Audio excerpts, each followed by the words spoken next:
안녕하십니까.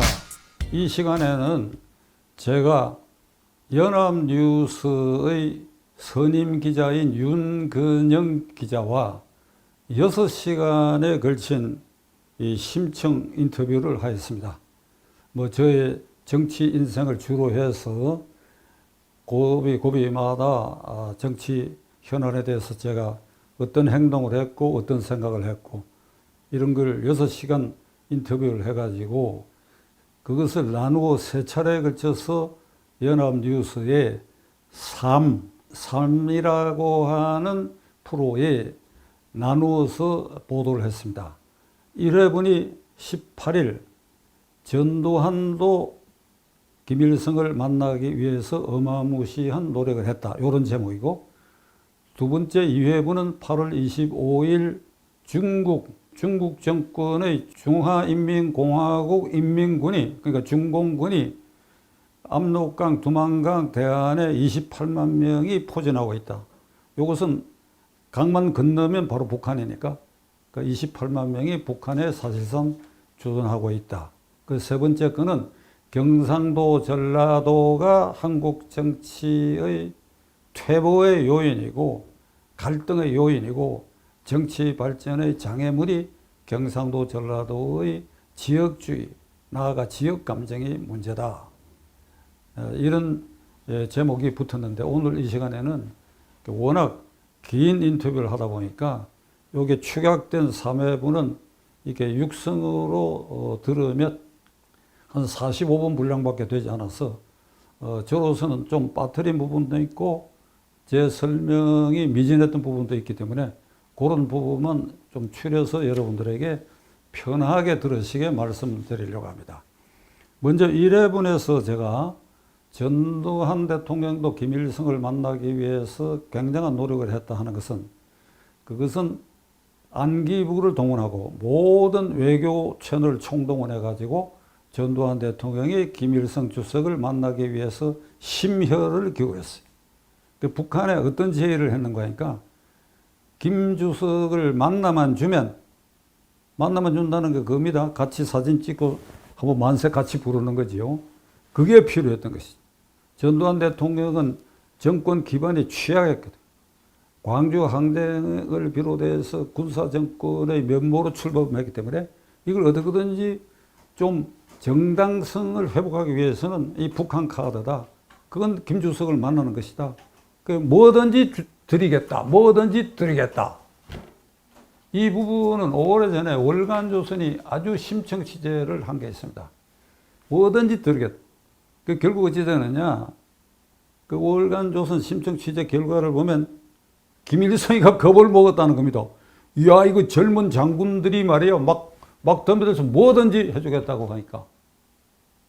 그러니까 김일성도 계산이 있었겠지요. 그 80년대에는 남한에 종북 주사파가 상당히 발호하고 있기 때문에 그들에게 인기가 없는 전두환 군사정권을 우두머리를 지지한다는 건 김일성에게도 타격을 줄 수 있다는 셈법이 있었다고 봅니다. 그러니까 결국 만나는 건 무산됐어. 그러니까 김일성 측에 의해서 무산이 됐어. 다음으로 노태우 대통령은 이제 투표로 당선돼서 이 헌법상 법통은 있는 대통령인데 그래도 북방정책이라는 이름을 걸고 북방정책 전체는 제가 러시아하고도 국교를 수립하고 중국하고도 국교를 수립하고 훌륭한 일이 많았는데 그 노태우 대통령도 유독 김일성 주석을 만나는데 목매어 했다. 그러니까 박철은 대통령 특보 또는 청소년부 장관도 했지요. 그러니까 노태우 정권의 최고 실세, 나중에 국회의원 나오는 그 박철원을 내세워가지고 여러 차례 평양을 왔다 갔다 해요. 어떤 사람은 수십 차례를 가는데 하여간 여러 차례 평양을 왔다 가고 거기 평양에 5월 광장에서인가 하는 무슨 청소년 체육대회도 참관하고 그렇게 노력을 했는데 거기도 결국은 김일성 측에서 거부해가 무산이 됐는데 여기에는 이런 얘기가 있습니다. 그 연합뉴스 기사에는 안 나왔습니다만은 그 무렵이 13대 국회 초반이었는데 제가 이 정보를 이 언론계 확실한 데서 들었어요. 그래서 이게 박철원이가 왔다 갔다 하면서 노태우 대통령이 정상회담 하는 거, 그거 앞으로 어떻게 될지 모르는 큰 부담을 우리가 질지 모른다는 생각으로 그저 정식 기자회견 해가지고 박철원 특보가 평양을 내 집 드나들듯이 드나들면서 남북 정상회담을 도모하는 것은 중단하라. 그러니까 아주 신문마다 큰 뉴스로 나왔어요. 자, 반격이 시작됐지요. 박철원 의원이 가만히 있겠습니까? 그런데 재밌는 것은 갔다 안 갔다 이건 말을 안 합되다 보니까 뭐라고 얘기하는가? 박찬종 의원의 소영웅주의가 이런 얘기를 하게 만들었다. 이렇게만 얘기해요. 내가 갔었다, 안 갔었다 이 말은 안 해요. 그러다가 이제 며칠 뒤에 어떤 공중파 텔레비에서 박철원이 갔다 온 게 사실인 것 같다 하는 보도가 나오니까 그때 이제 두 손을 들어서 갔다 왔다고 시인했습니다. 그 초기에는 제가 약간 두려운 생각이 있는데 저는 그 언론계 중진의 여러 자료를 확실히 믿고 한 일인데 만일 이게 사실이 아니라고 하면 내가 서초구 출신 국회의원으로서 유권자들이 박찬종 저놈 신뢰할 수 있겠느냐 하는 이런 두려움이 생기던 차에 이게 다른 언론이 취재해 갔다 온 게 사실이니까 본인이 시인하게 됐어요. 뭐 그런 일이 있고 그 다음에 이제 김영삼 대통령도 김일성 주석 만나기 위해서 상당히 그걸 바랬다. 뭐 직접적으로 뭐 정보기관을 통해서 노력을 한 일은 저는 없다고 봅니다. 그는 취임사에서 이런 얘기를 했습니다. 때와 장소를 가리지 않고 북한이 지정한 데서 정상회담을 하자. 그때 이제 대통령 취임식 그 국회 광장에서 있었는데 저는 대통령 취임식 할 때 대통령 연설대 바로 뒤에 앉아 있었어요. 바로 뒤에 앉아 있었던 것은 그때 그 92년 대통령 선거 때 저도 후보로 나왔기 때문에 대접을 받아가지고 그래서 이렇게 얘기하는 걸 기억을 하는데 그 뒤에 이제 카터 전 미국 대통령이 이제 남북 관계 원활한 소통을 위해서 평양을 방문해가 김일성 주석과 대한민국 대통령과의 남북 정상회담 약속을 받고 왔어요. 그러니까 94년 8월에 이제 평양인가에서 만나기로 이렇게 해가 김영삼 대통령이 굉장히 고무됐는데 앞불사 7월 말에 김일성 주석이 사망했습니다. 그러니까 이게 물거품이 들리는 말로는 김영삼 대통령이 굉장히 아쉬워했다. 만일 그게 성사됐으면 그 뒤에 김대중 대통령이 김정일을 만난 그걸로 노벨 평화상을 받았는데 앞서서 그 북한 정권 창시자와의 그 평화회담을 했다는 걸 이유로 김영삼 대통령이 노벨 평화상을 받았을 가능성이 나는 있었다고 봅니다. 그다음 무산됐고 김대중 대통령은 우리가 잘 아는 것처럼 4억 5천만 달러를 북한에 갖다 주고 그게 지정한 날 가려고 했더니 하루 늦춰서 갔는데 입금이 확인이 안 됐다. 구자 번호가 틀려가 입금을 확인 안 했다. 그 하루 뒤 늦춰가 이제 가고 그걸 만나가 이렇게 손 들고 만세 부르는 사진 찍었지요. 그래 노벨 평화상 탔습니다. 그걸로 탄 겁니다. 김대중 대통령의 노벨 평화상을 그 신청한 여러 단체와 개인들은 그가 한국 민주화를 위해서 옥고를 치르고 굉장한 노력을 했다. 그리고 남북 평화를 위해서 새 장을 열었다. 이런데 그 뒷부분, 앞부분은 뺐어요. 그 노벨 평화상 위원회에서 그것만. 그러니까 앞부분 국내 정치에 있어서 투옥당하고 고통을 겪었다. 이건 뭐 넬슨 만델라를 필요로 돼서 뭐 어마무시한 그 부분에 공덕을 쌓은 사람들이 워낙 많기 때문에 그건 빼버리고 그냥 단순히 분단 국가에서 처음으로 그 분단 국가의 양쪽 주체가 평화회담을 했다. 요게 방점이 찍혀가지고 이제 평화상을 받았습니다. 노무현 대통령은 잘 아는 것처럼 노력을 했죠. 그러니까 10월 달에 2006년 10월 4일이니까 실질적으로 임기 2달 뒤에 대통령 선거가 있으니까 실질적으로 임기 2달 남긴 상황에서 평양에 가고 뭐 10개 항목에 무슨 약속을 했어요.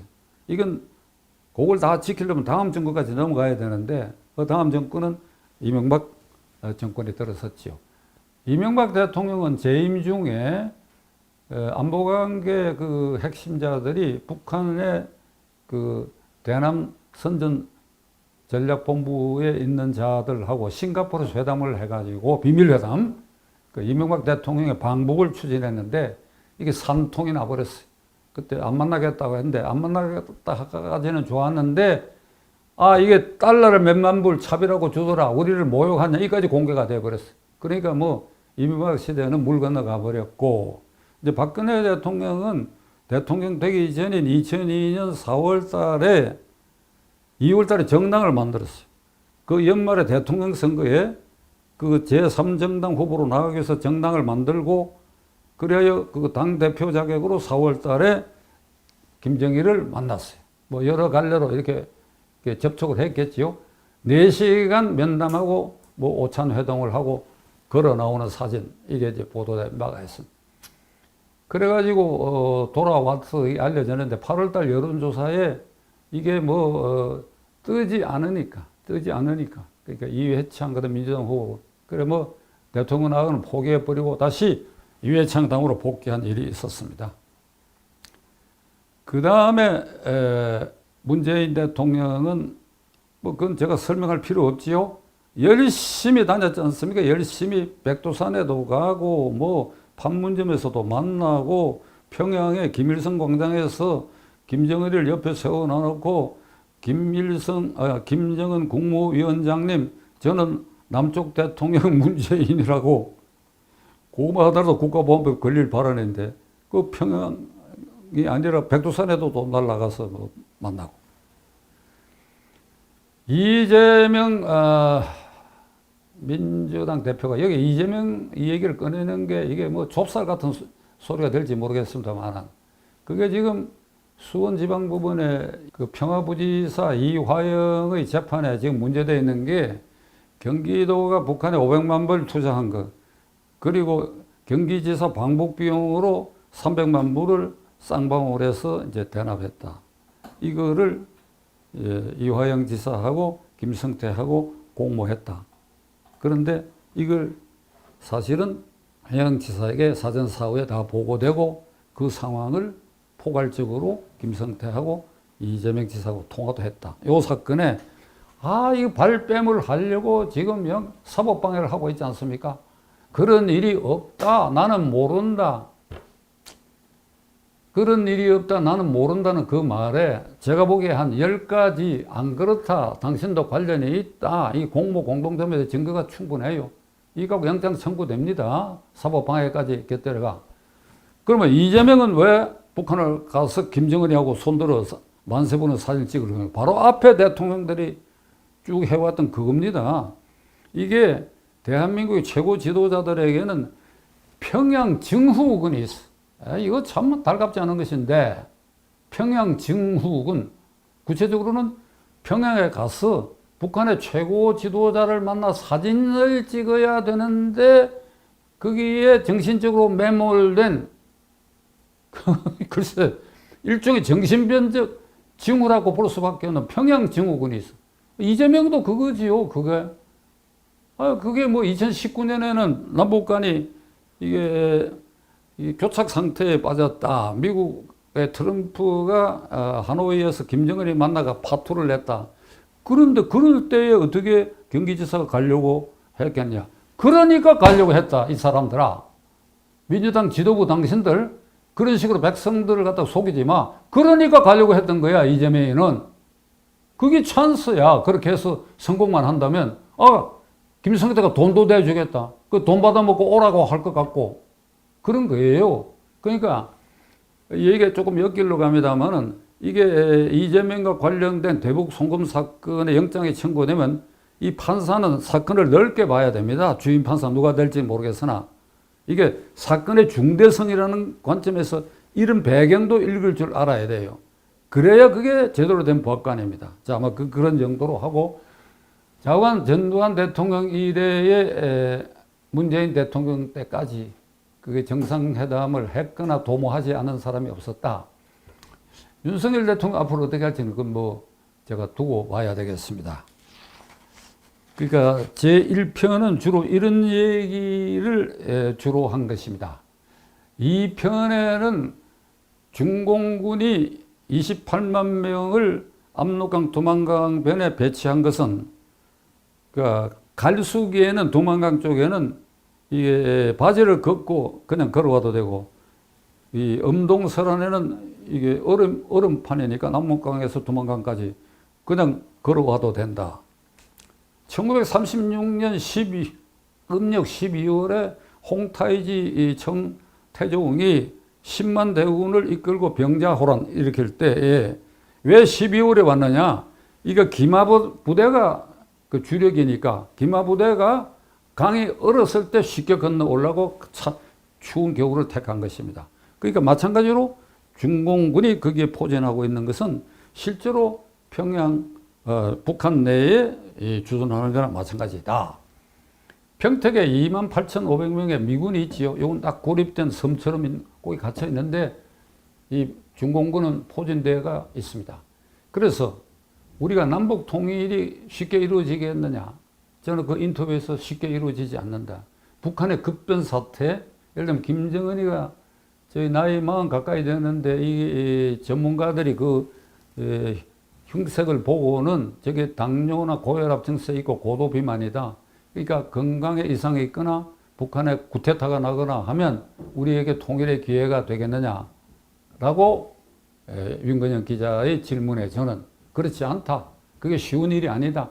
그게 급변 사태에 혼란이 오면 그 28만 명이 그냥 그대로 평양 장악하고 휴전선까지 장악해서 어쩌면 북한군을 무장 해제할 수도 있다.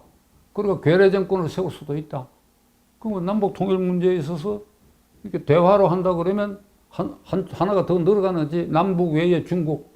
그러니까 이게 쉽게 될 일이 아니다. 그러니까 우리는 이게 주한미군 철수를 자꾸 주장하듯이. 근데 극좌파들입니다. 그러면 북한에도 중공군 철수를 주장해야 되는 거예요. 그렇게 할 수 없잖아요. 국경선을 경계로 강 바로 밖에 있으니까. 이런 점을 우리가 깨달아야 된다. 이런 이야기를 제가 2편에서 주로 했습니다. 그 2편에서는 북한은 지금 75년 됐죠. 김일성, 김정일, 김정은까지. 이게 3대 세습체제인데 이것을 공산주의 체제다. 아니다. 사회주의 체제다. 아니다. 그럼 뭐냐? 황제 세습 독재 국가다. 황제 세습 독재 국가다. 75년 동안 지금 이어지고 있다. 20세기 이후에 이 국가 중에 1차 세계대전을 통해 가지고 황제 국가였던 러시아, 독일, 오스트리아, 이태리 이거 전부 황제 체제가 다 폐지됐습니다.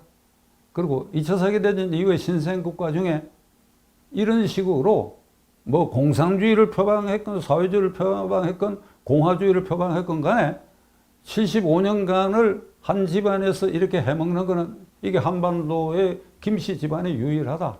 그 스탈린도 그 무시무시한 독재자도 자식에게 안 남겨줬다. 무시무시한 모택동도 안 남겨줬다. 그리고 베트남의 지도자 호지명도 안 남겨줬다. 유고슬라비아의 티토도 안 남겨줬다. 넘겨준 데가 없어요. 저 중앙아프리카의 아이티인가 하는 나라의 아버지가 대통령하고 헌법을 개정해서 내 후임은 아들이다. 이렇게 해갖고 그 아들이 취임한 일이 있는데 요건 몇 년 만에 데모로 쫓겨나 버렸어. 그러니까 3대 세습을 이런 식으로 엄청난 무장병력과 핵 무기를 개발해가면서 하는 것은 이게 대한민국 한반도에 있는 일이다. 이게 창피하다 이거예요. 요거를 지금 시진핑이 본받는지 모르겠어요. 시진핑이 지금 장기 집권으로 들어갔어. 10년 임기 채우고 15년 임기 채우려고 헌법까지 개정했는데 요거 김일성을 닮아가 하려고 하는 거 아니냐. 그런데 중공 내부에 지금 심각한 내부 문제가 생기고 있어요. 어떻든 이런 3대 황제 세습 독재 국가를 우리는 남쪽에서는 머리 위에 이고 있다. 세 번째에서는 이제 지역주의가 극성을 부려가지고 경상도당, 전라도당 그렇지 않습니까? 국민의힘당 경상도 당이지 여기는 전라도 당이고 그 국민의힘은 지금 110석 남짓 국회의석이 있는데 수도권 서울, 경기, 인천에서는 121개 지역구 가운데 19개입니다. 19개. 그리고 민주당은 100개야. 100대 19. 그리고 전라도 완전 장악하고. 그리고 과반수가 넘어갔다. 과반수가.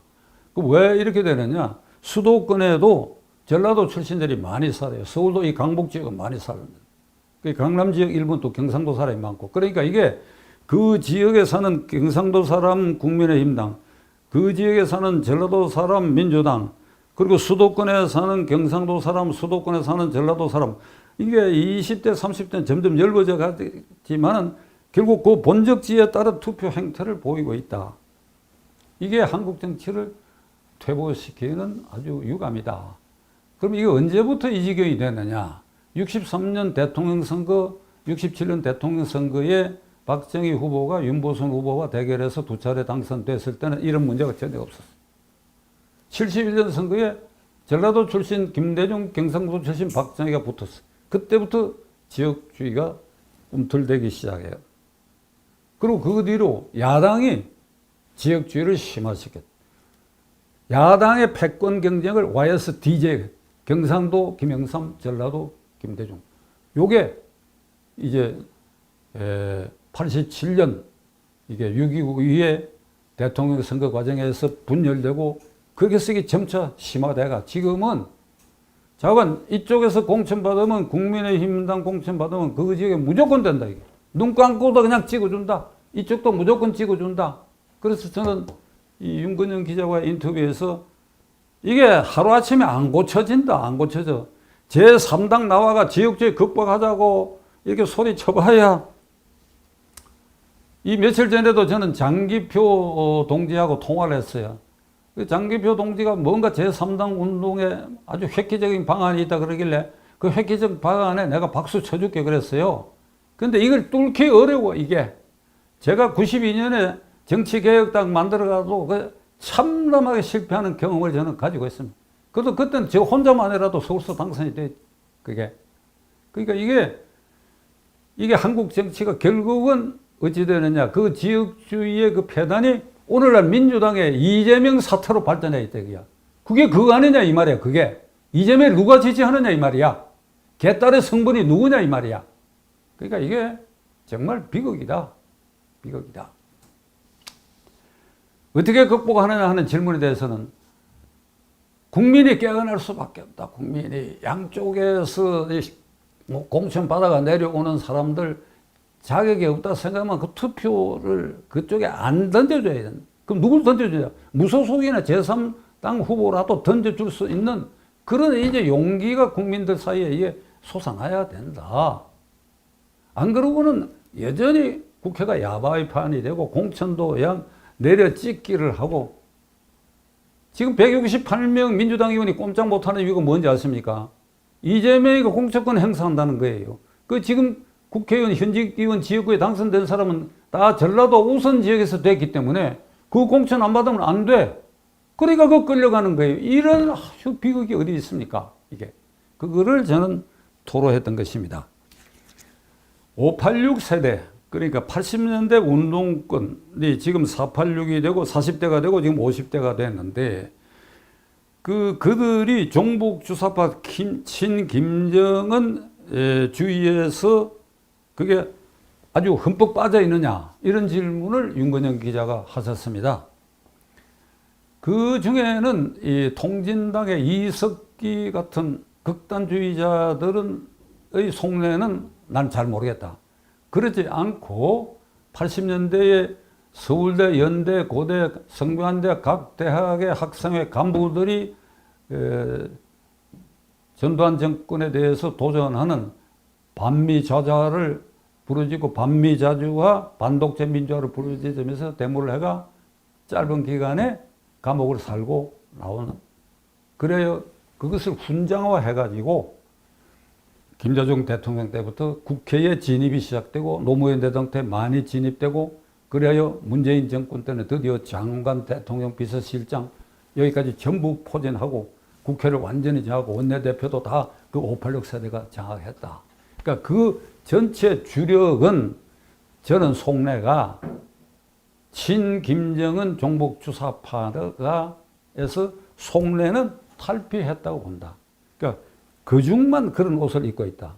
그 윤 기자가 물어요, 저한테. 그 왜 그러냐?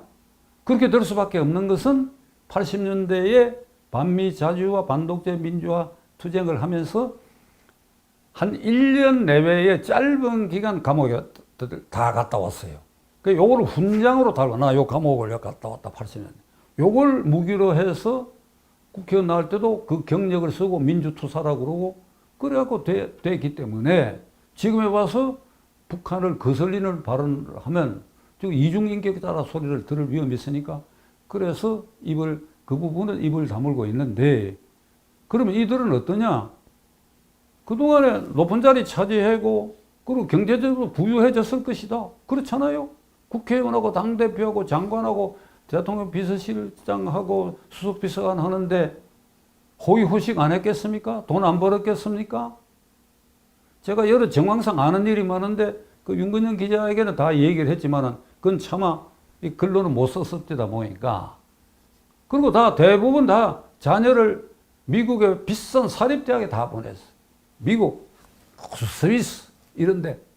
이게 종북 주사파 친 김정은 세력의 핵심이고 거기에 심취해 있다고 한다면 오로지 김일성주의다, 오로지 김정은이다 이런 생각을 갖고 있다 그러면 자식들 미국 보내고 돈 보내서 축제하고 그게 했겠느냐? 그게 아니다 이거야. 그러니까 이들은 제가 윤 기자한테 이렇게 얘기했습니다. 이게 그런 일은 역사가 박살이 나지 않은 한 그런 일은 절대 없을 것인데, 가정으로 김정은이가 남한까지 장악해서 남한 전체를 김정은 세상으로 만들었다고 치면 제일 먼저 단죄될, 그리고 추방되거나 처단될 대상이 이 586 세대다. 왜 그러냐고 묻습니다, 저에게. 그건 하래비가 그렇게 했다, 하래비가. 그러니까 남로당의 박헌영, 이강국, 그 다음에 연안의 최창익, 이 소련의 허가이 등, 그리고 약산 김원봉 등, 전부 김일성이보다도 나이가 다 많은 사람들인데, 항일투쟁을 그 나름대로 공산주의자들로서 했지요. 그리고 6.25 전쟁이 끝나니까, 이게 김일성이가 장기 집권 태세로 들어가니까 어떤 짓을 했느냐. 그렇게 개인 숭배 쪽으로 몰아가니까 이 어른들이 모여가, 야, 이 애 새끼 이거 뒀다가 안 되겠다. 이거 골로 보내야 되겠다. 어떻게 중앙위원회에서 표결로 하겠다. 참 순진한 생각을 했던 것 같아.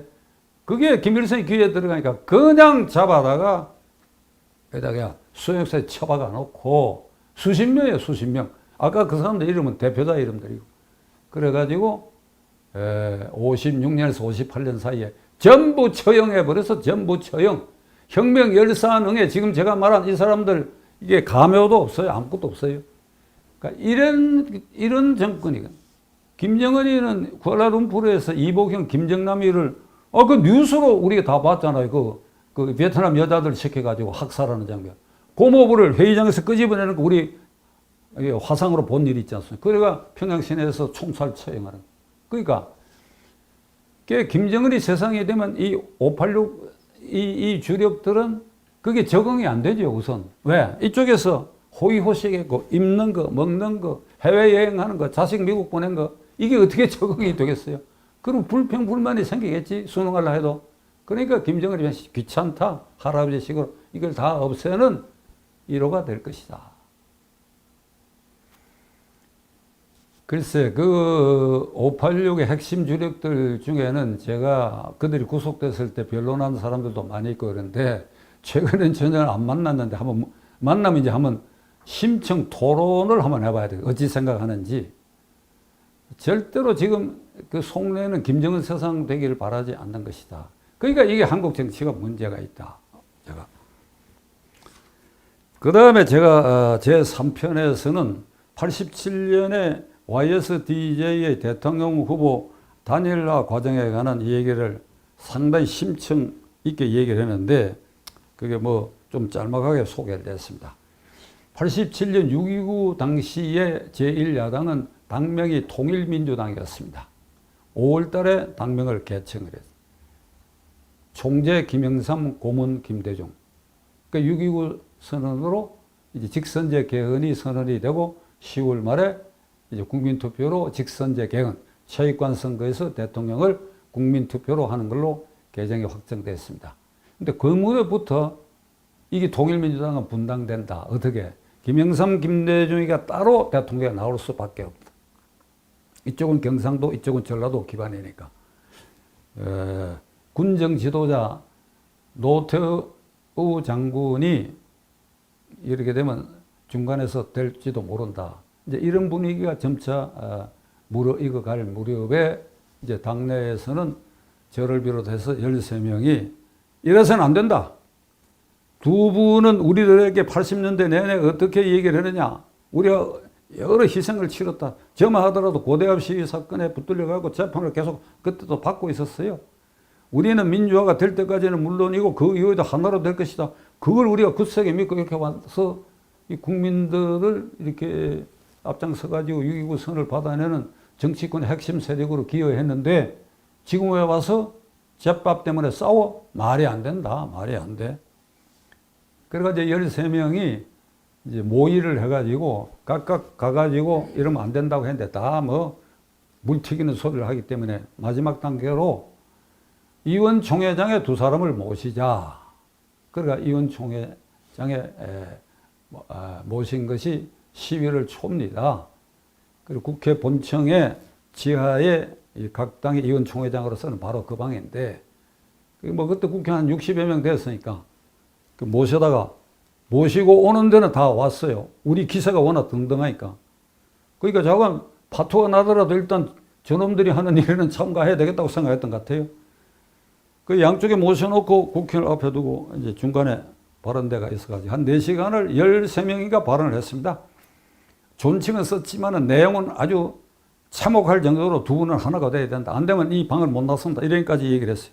4시간이 지났을 때 김대중 고문이 자리에서 일어나고 마이크를 잡더니 지금 함석헌 선생의 유언을 하려고 하는데 병원에 입원해가지고 그 나를 찾는다. 그러니 그거 가봐야 되겠다. 이러고 뚜벅뚜벅 걸어 나가는데 그걸 누가 어떻게 막아요? 그러니까 그냥 끝나버렸지요. 그럼 어떻게 해야 되느냐 이게. 세상에는 13명이 말이지 그렇게 노력했다고 하는데 이 두 분에 의해서 아주 야멸차게 그보다 그러면 어떻게 해야 되느냐. 그 우두머리로 칭해지는 박찬종 정책위 의장 저는 그러면 어떻게 해야 되느냐 이게 제가. 그래서 다시 모의를 해가 삭발하자. 국회의원이 삭발하는 경우는 별로 없는데 그 4명이 삭발하기로 했어요. 그게 11월 5일경입니다.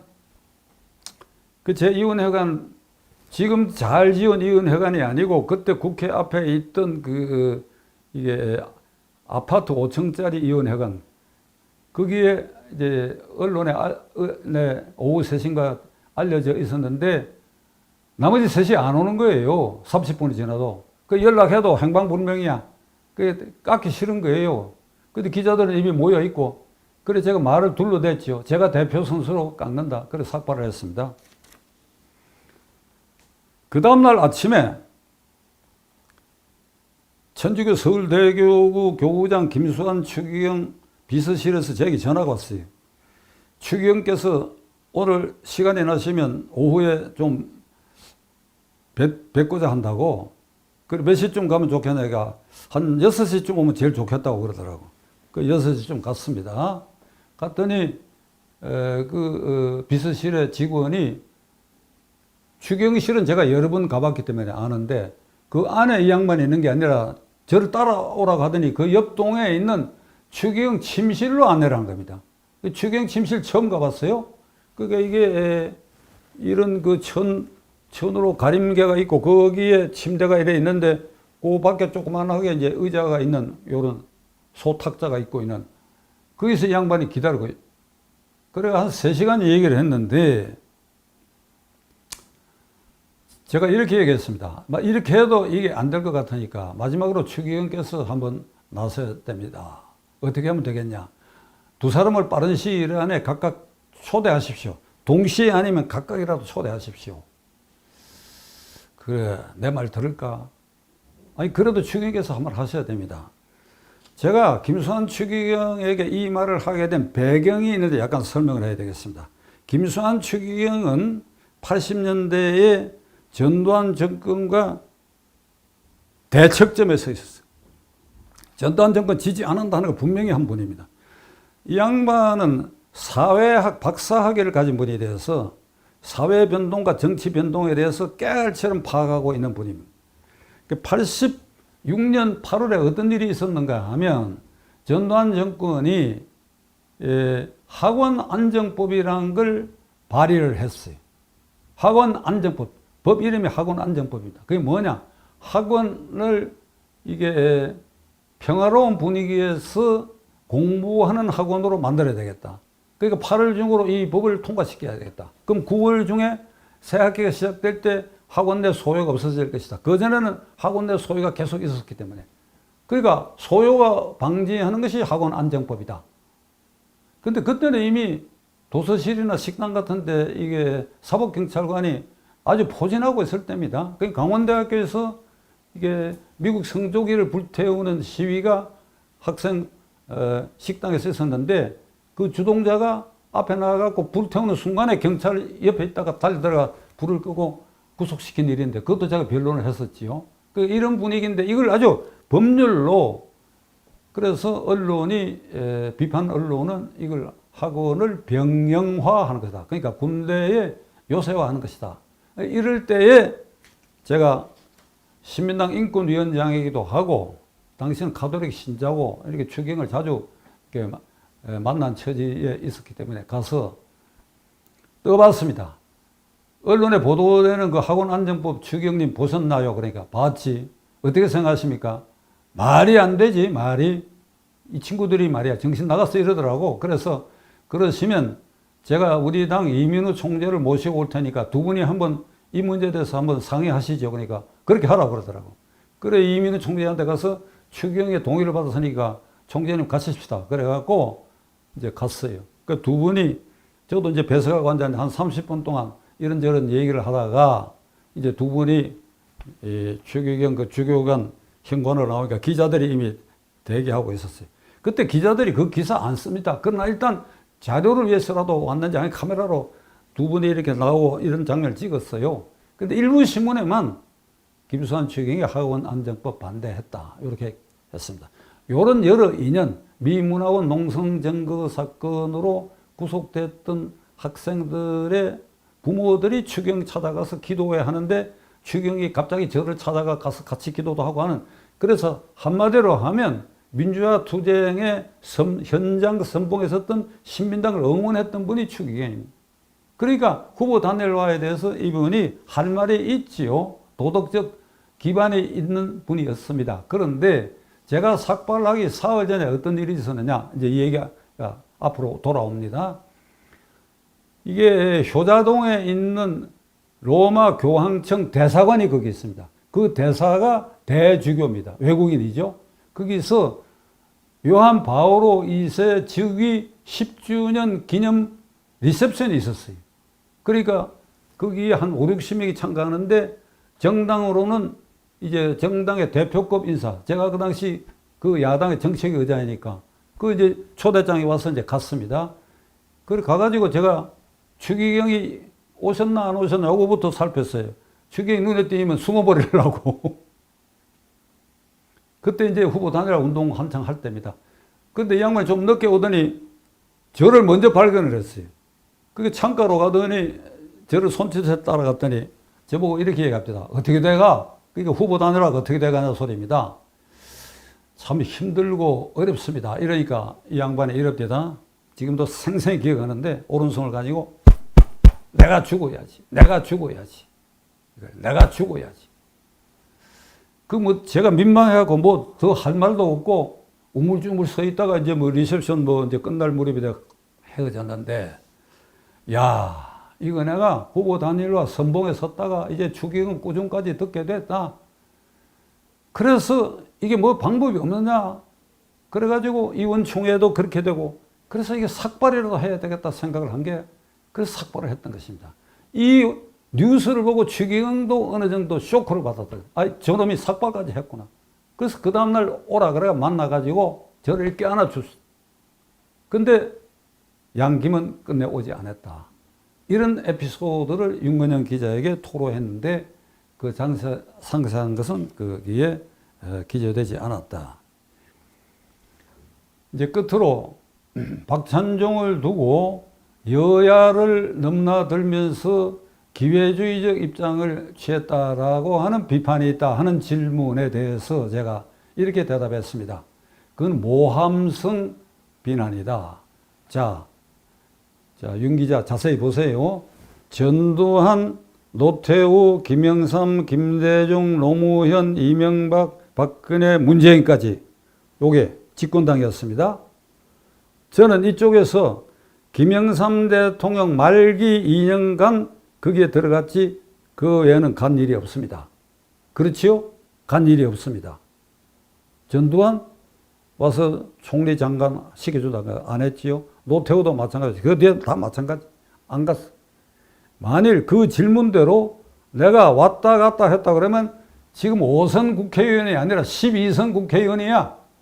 그리고 총리 장관 다 해먹고. 근데 거기다가 관용차를 한 번도 탄 일이 없어.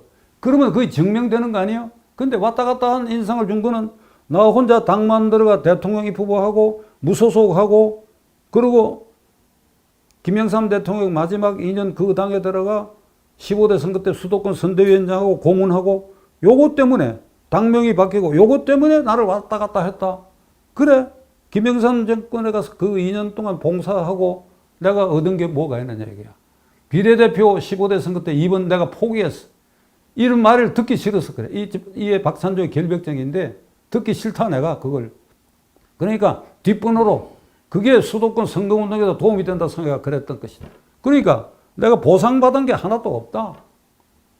그대로 했다 그러면 따져보니까 내가 12선이야. 그리고 지금 저를 5선이라고 그러는데 윤 기자한테는 이렇게 얘기했습니다. 좀 6선이라고 불러라 이왕이면. 왜 그러냐 그러더라고. 15대 선거 때 비례대표 2번이었잖아. 가만히 있으면 되는데 그걸 21부로 빠져가 그렇다. 지금도 이 일 때문에 내 와이프한테 싫은 소리를 이런 게 상기되는 일이 있으면 내가 와이프한테 욕을 얻어먹는다. 욕을. 바보짓 했다고. 그래 내가 그래서 그 시대에 돌아가도 난 그렇게 할 수밖에 없다. 나는 이렇게 살아왔다. 물론 이쪽 편은 안 가고 이쪽 편에 서 있었지만 내가 실수도 있고 실패도 있고 국민들이 볼 때는 눈에 벗어나는 일도 있었을 것 같은데 그 모든 노력은 결국은 이쪽 세력하고 대항한 데서 온 일들이다. 이렇게 얘기를 했습니다. 결론으로 앞으로 어떤 계획이 있느냐는 질문에 대해서는 계획이 없습니다.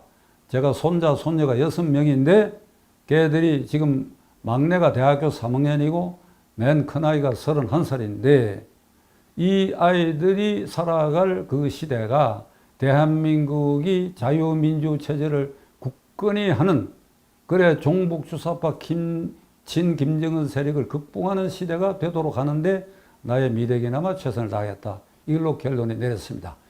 관심이 있으신 분은 그 원문과 그 녹음을 들으시려고 그러면 연합뉴스의 3 윤건영 기자, 박찬종 인터뷰를 보시면 알 것입니다.